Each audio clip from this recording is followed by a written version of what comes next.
आप सभी श्रोतागणों का एक बार फिर से स्वागत है मेरे चैनल रागनी सिंह में।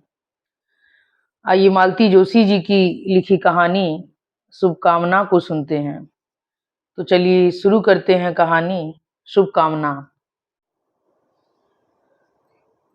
जिस समय आखिरी मेहमान विदा हुए, रात के 11 बज रहे थे। निमंत्रण पत्र में समय सीमा न रखते हुए हमने सौजन्यवश लिख दिया था, आपके आगमन तक। जनता ने उसे शब्दशः मान लिया था। हॉल के खाली होते ही हमने श्रांत क्लांत जोड़े को मंच से उतारा, थोड़ा सा मुंह जुठारकर होटल भेज दिया। बच्चों ने होटल पैराडाइज में भैया भाभी के लिए एक बढ़िया सूट बुक करके रखा था। नवदंपति से निपटकर मैंने अपने मेहमानों पर दृष्टि डाली। कुछ लोग तो घर जा चुके थे, पर 10-20 अब भी यहाँ वहां बिखरे हुए थे। इन्हें घर ले जाना एक समस्या थी। शादी के लिए हमने एक सूमो और एक मेटाडोर ले रखी थी।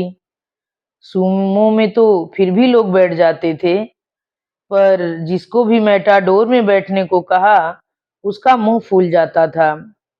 बेचारी मारुति मेहमानों को ढो ढोकर बेहाल हुई जा रही थी, पर वह भी इस समय दूल्हा दुल्हन की सेवा में थी। सुनो, ये एकाएक सामने आकर खड़े हो गए। मैं बहुत थक गया हूँ, मैं घर चलता हूँ, तुम लोग सब समेट कर सुमो से आ जाना। थके हुए तो वे वाकई लग रहे थे। 5-6 दिनों से घर की सारी व्यवस्था उलट पुलट हो गई थी। न ठीक से सो पा रहे थे, न खा पा रहे थे। बदपरहेजी के कारण बीमार पड़ गए थे। दवाइयां भी समय पर ले रहे थे या नहीं। एक तो बारात के साथ लखनऊ तक का सफर, और फिर लौटकर रिसेप्शन की तैयारी। थकना तो स्वाभाविक ही था, पर गृहस्वामी ही चले जाएंगे तो यहाँ क्या होगा। मैं भी पसोपेश में थी कि ये आकर फुसफुसाए, थोड़ा समझने की कोशिश करो। मैं नहीं जाऊंगा तो मेटाडोर में कोई नहीं जाएगा, फिर आधी रात तक इन लोगों को ढोते रहना होगा। न हो तो तुम चली जाओ, मैं रुक जाता हूँ। मेरा जाना तो किसी तरह संभव नहीं था। मैंने उन्हें अनुज्ञा दे दी। तय हुआ कि सोनल और राहुल मेरे साथ रहेंगे। फौरन इन्होंने चाची ताई बुआ मौसी मामी आदि को इकट्ठा किया और घर के लिए रवाना हो गए। मैंने राहत की सांस ली। मम्मा, मैं इतनी थक गई हूं कि बस, सोनल ने कहा और स्टेज पर जाकर एक कुर्सी में धंस गई। वाह, क्या आरामदेह कुर्सी है। मम्मा, इस लड़की की चालाकी देखी, राहुल ने कहा। किस खूबी से आपको अपने मन की बात बता रही है। पर देवी, थोड़ा तो सब्र करो। मेरा न सही, मम्मी पापा का ही ख्याल करो। बेचारे अभी एक शादी से उबरे नहीं हैं और तुमने अपनी अर्जी लगा दी। बकवास मत करो, मैंने सिर्फ कुर्सी की बात की थी। And really it is so comfortable. सच कहूं राहुल, मेरा भी मन वहां बैठने का, बल्कि पसरने का हो रहा है। इतनी देर तक खड़े खड़े पांव जम गए हैं और मुस्कुराकर जबड़े तन गए हैं। तो तुम भी आ जाओ ना मम्मा। धत, लोग क्या कहेंगे। बैठ जाओ मम्मा, अब कौन आएगा, राहुल ने कहा। और आएगा भी तो समझ जाएगा कि वह इतना लेट पहुंचा है कि दुल्हन बूढ़ी हो गई है। खबरदार जो मेरी माँ को बूढ़ी कहा, सोनल चीखी। अरे कहने देना, सास बन गई हूँ, साल भर में दादी भी बन जाऊंगी। बुढ़ापे में कसर क्या है। लेकिन बेटे, हम लोग क्या यहाँ कुर्सियों का मुआयना करने के लिए रुके हैं। ये सब समेटेगा कौन। समेटने को है ही क्या मम्मा, ये इतने सारे बुकेज ही तो हैं, पड़े रहने दो। घर पर क्या बगीचा लगाना है, सोनल बोली।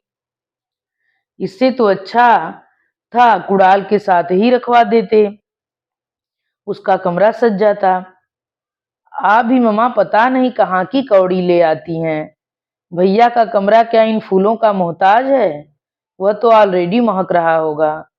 पता है अकेले फ्लाईओवर डेकोरेशन के 1,500 दिए हैं। 1,500? मेरी आंखें आश्चर्य से फैल गईं। प्लीज मम्मा, पापा को मत बताइएगा। It is on me, Rahul गिड़गिड़ाया। It is on we, Sonal चीखी। हाँ बाबा, इट इज ऑन वी। यह हम दोनों की ओर से भैया भाभी का तोहफा है। चलो ठीक है, पर अब बताओ इन तोहफों का क्या करें? यह भी एक सोचने वाली बात है। इससे तो अच्छा था सचमुच के तोहफे ही ले लेते। पापा ने नाहक कार्ड पर नो प्रेजेंट छपवा दिया। वे लोगों को टैक्स करना नहीं चाहते थे। तो आप क्या सोचती हैं, ये बुके फ्री में आते हैं? इनमें से छोटा भी 75 से कम का नहीं है। और वो नीले गमले वाला तो 250 का होगा, सोनल बोली। हमारी प्रिंसिपल रिटायर हुई थी तब हम लाए थे। पता नहीं तुम्हारे पापा को ये क्या जिद सवार हो गई थी। मैं कहती हूँ लोग कोई भिखमंगे हैं जो खाली हाथ तुम्हारे यहाँ खाने चले आएंगे। कुछ न कुछ तो आदमी देता ही है। यह तो प्रेम का सौदा है। आपके यहाँ शादी है तो हम देंगे, हमारे यहाँ है तो आप देना, हिसाब बराबर। इन्हें पता नहीं क्यों संकोच होने लगता है। रिश्तेदार नाराज हुए सो अलग, और अब ये सारे इतने फूल, क्या होगा इनका? बेचारे, they have such A short life. Sonal भावुक हो रही थी। इससे तो अच्छा था कि मिल्टन के jug, dinner set, picnic set, steel के डोंगे, चीनी के फ्लाईवर वाज, पीतल के धूप दीपदान और टेबल लैंप इकट्ठा कर लेते। कुछ तो काम आते। सोनल का दहेज ही तैयार हो जाता। मारूंगी हाँ, सोनल भाई पर झपटी। बड़ी मुश्किल से उसे शांत किया जा सका। अरे ये प्रेजेंट वाले आइटम दहेज में देंगे ना तो रोज हमारा उद्धार होगा। हम लोगों की जब शादी हुई थी ना, तो पापा हाइडल प्रोजेक्ट पर थे। हम लोगों की बिजली फ्री थी। तो पता है, दर्जन भर हॉट लैंप, आधा दर्जन इलेक्ट्रिकल प्रेस, 2 ओवन, सारे बिजली के उपकरण उपहार में मिले थे। पर एक भी काम न आया। जब भी किसी चीज को काम में लिया, पूरे घर का फ्यूज उड़ गया।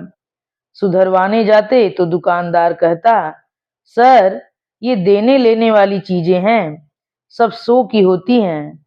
आप तो डिब्बे को खोलिए ही मत, कहीं उठाकर दे दीजिए और गाली खाइए।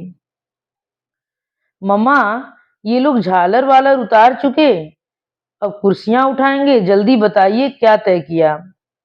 तय क्या करना है? इन फूलों का क्या करना है? पड़े रहने दो, घर में जगह भी है। तो फिर चलो। हम लोग शाल पर्स वगैरह समेट कर बाहर आ गए। मैं और सोनल तो गाड़ी में भी बैठ गए थे, पर राहुल वहीं खड़ा रहा। क्या हुआ? मम्मा, ये बहुत अन्याय हो रहा है। कैसा अन्याय? लोगों ने ये फूल कितने प्रेम से दिए थे, उनकी शुभकामनाओं के प्रतीक हैं ये। उनका इस तरह निरादर करना अच्छा नहीं लग रहा। इन लोगों को तो कोई कद्र नहीं है, उठाकर फेंक देंगे। डोंट वरी, ये तो औने पौने दाम में उसी फ्लोरिस्ट को बेचकर पैसे खड़े कर लेंगे। Come on, don't be emotional, Sonal ने कहा। हाँ, मंदिरों में भेंट सामग्री पिछले दरवाजे से तुरंत दुकानों पर पहुंच जाती है कि नहीं, उसी तरह। फिर भी मम्मा, 2-4 तो ले ही लूं। राहुल भीतर गया और 2 मिनट बाद ही उसकी आवाज सुनाई दी, मम्मा प्लीज कम हियर। घबरा कर हम दोनों माँ बेटी और ड्राइवर हाल की ओर भागे। राहुल उन असंख्य फूलों के बीच बैठा हुआ था। उत्तेजना से उसका चेहरा लाल हो रहा था। उसके हाथ में एक भोपाली कामदार बटुआ था, जो उसने चुपचाप मुझे पकड़ा दिया। बटुआ मैं फौरन पहचान गई। दुल्हन की हर साड़ी के साथ मैंने मैचिंग पर्स या बटुआ रखा था। उसी में से यह था। यह तो श्रेया का है। हाँ, श्रेया का ही है। खोल कर देखिए। खोल कर देखा तो मेरी आंखें पथरा गईं, पांव कांपने लगे। मैं धम से वहीं फर्श पर बैठ गई। बटुए में जड़ाऊ कंगन, झुमके और सतलड़ा हार था। कितने शौक से ये चीजें बनवाई थी उसके लिए। इनसे कितनी तकरार हुई थी, कितना डांटा उन्होंने। घर में एक लड़की ब्याहने को है, एक और बहू आने वाली है। तुम तो जैसे एक ही पर सब कुछ लुटाने चली हो। उन्हें पता चलेगा तो पता नहीं क्या सुनना पड़ेगा। दबे स्वर में बच्चों से कहा, देखो, पापा से कुछ मत कहना। घर में इतने सारे मेहमान हैं, सबके सामने शुरू हो जाएंगे। नई नवेली बहू की किरकिरी हो जाएगी। और अभी कुणाल से भी कुछ मत कहना। वह भी बिल्कुल बाप पर गया है। बोलने पर आता है तो आगे पीछे कुछ सोचता नहीं है। और सच तो यह है कि अभी श्रेया से भी मत बताना। सोनल, तुमसे खास तौर पर कह रही हूँ, जरा उसे भी अपनी गलती का एहसास होने दो। इतनी बड़ी लड़की और इतनी गैर जिम्मेदार। अरे कैसे पाई पाई जोड़कर मैंने एक एक चीजें बनवाई हैं। कोई मुझसे पूछे, वो तो पराये घर से आई है, क्या दर्द होगा। अब चलें, मैंने कहा और बटुआ छाती से लगाए भारी कदमों से उठ खड़ी हुई। लग रहा था जैसे किसी ने मेरा सारा उत्साह, सारी शक्ति निचोड़ ली हो। हम लोग चलने को हुए तो देखा सोनल दूसरी ओर मुंह किए सुबक रही है। अब तुम्हें क्या हुआ, मैंने चिढ़कर कहा। मुझे लग रहा था कि मेरी सहन शक्ति चुक गई है। मम्मा प्लीज भाभी से कुछ मत कहिएगा, वो खुद जाते समय मुझे संभलवा गई हैं। खाना खाते समय मैंने ही इसे फूलों में छिपा दिया था। सोचा था जाते समय उठा लूंगी और याद ही नहीं रहा। बेवकूफ, जानती है आज कितने की चपत पड़ने को थी। तुमने तो कह दिया याद नहीं रहा। प्लीज मम्मा, राहुल ने सचमुच हाथ जोड़ लिए। बहू के लिए तो तुम खून के घूंट पीकर रह गई थी, अब बेटी पर क्यों बरस रही हो। बस अब किस्सा खत्म। चलिए गाड़ी में चलकर बैठिए, मैं और बजरंग फूल उठवा कर लाते हैं। सारे फूल? हाँ सारे फूल। मम्मा, ये किसी की शुभकामनाएं हैं, इन्हें हम ठुकरा कर चले जा रहे थे। सचमुच चले ही जाते तो सोचो क्या होता। सच चले ही जाते तो क्या होता, मुझे तो सोचते हुए भी डर लग रहा है। और इन्हीं अंतिम शब्दों के साथ यह कहानी यहीं पर समाप्त होती है। अगर आप लोगों को यह कहानी पसंद आई हो तो कृपया मेरे चैनल को सब्सक्राइब, वीडियो को लाइक और कमेंट करके मत बताना भूलिएगा कि कहानी आप लोगों को कैसी लगी। धन्यवाद।